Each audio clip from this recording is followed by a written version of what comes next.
गांव का एक आदमी था, वक्त का मारा हुआ था, गरीबी से जुआ में जिंदगी हारा हुआ।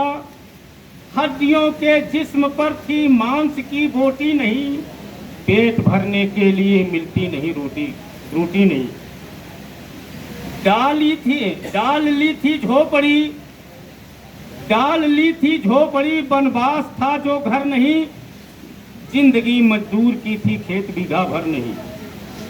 फिर भी समझता था बड़ा खुशहाल अपने आप को, पूजता था रहता था हरदम वो ही अपने बाप को।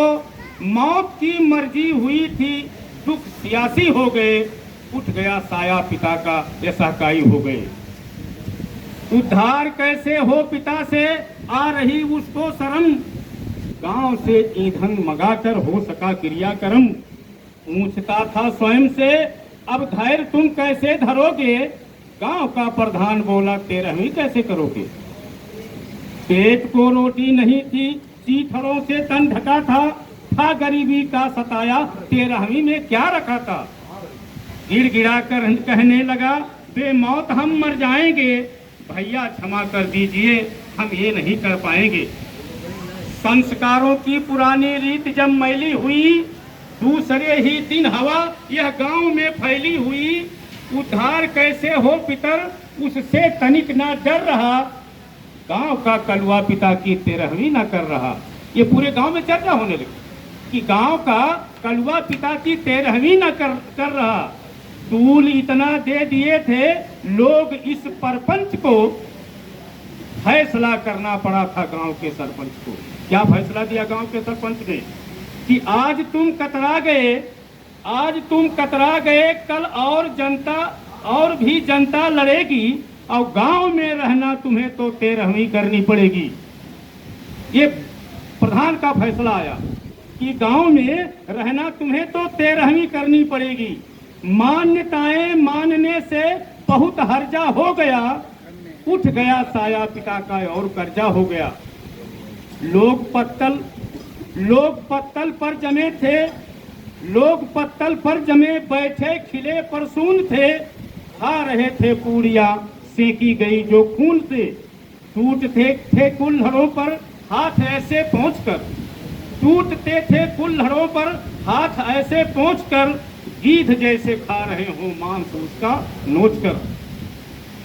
संस्कारों की वजह असहाय कैसा थक गया, फिक्र कर्जे की हुई कलवा जमी से लग गया।